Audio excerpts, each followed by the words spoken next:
আসসালামু আলাইকুম, সবাই কেমন আছেন? আলহামদুলিল্লাহ, আমি আল্লাহর রহমতে আপনাদের দোয়ায় ভালো আছি। আমি আজকে একটা নতুন রেসিপি নিয়ে এসেছি।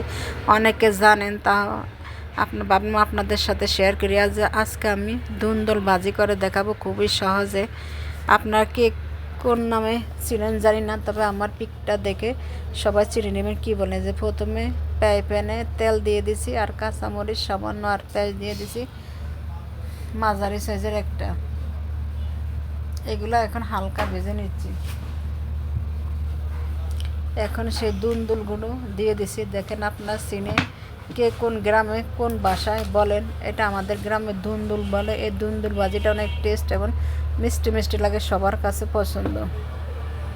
এই দুন্দুল ভাজিটা পারফেক্ট সবুজ কালার রাখার জন্য আমি যেভাবে রান্না করি এই প্রসেসে রান্না করে। প্রথমে দিয়ে দিছি হলুদ গুঁড়ো, এখন দিয়ে দিছি স্বাদ মতো লবণ, এখন দিয়ে দিছি সরিষা বাটা। এইভাবে ভাজি করলে অনেক টেস্ট এবং অনেক মজা। এটা পরোটা বা রুটি বা গরম ভাতের সাথে দারুণ লাগে।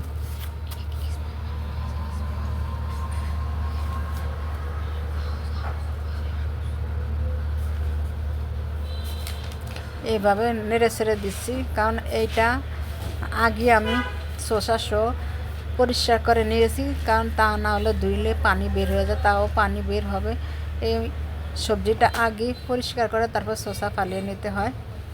এই যে দেখেন পানি বের হয়ে গেছে, কালারটা কি সুন্দর। এই সবুজ কালারটা ধরে রাখার জন্য আমার মতন এই প্রসেসে রান্না করবেন, তাহলে এরকম সবুজ কালার থাকবে। আর দিয়ে দিচ্ছি সামান্য একটু ধনিয়া পাতা। এই ভাজিটা খেতে অনেক টেস্ট এবং অনেক মজা। আবারও ডেকে দেব। এখন দিয়ে দিছি তিল ভাজা। তিলটা ভেজে রেখেছি, সেই তিল ভাজা। আর তিল যারা পছন্দ না করেন তারা স্কিপ করতে হবে। এর সাথে সরিষা তিলটা দিলে খেতে ভালোই লাগে, দাঁতের নিচে পড়লে তখন তিলের ঘ্রাণটা অসাধারণ লাগে। দিয়েছি সরিষা আর তিল ভাজা। কালারটা দেখেন দারুণ হয়েছে। এভাবে তিল ভাজা দিয়ে আপনারা দুন্দুল ভাজি খেয়েছেন কারা অবশ্যই কমেন্ট করে জানাবেন। আর এই ভাজিটা কিন্তু দারুণ লাগে। ভিডিওটা যদি ভালো লাগে অবশ্যই লাইক শেয়ার কমেন্ট করবেন, ফলো দিয়ে পাশে থাকবেন।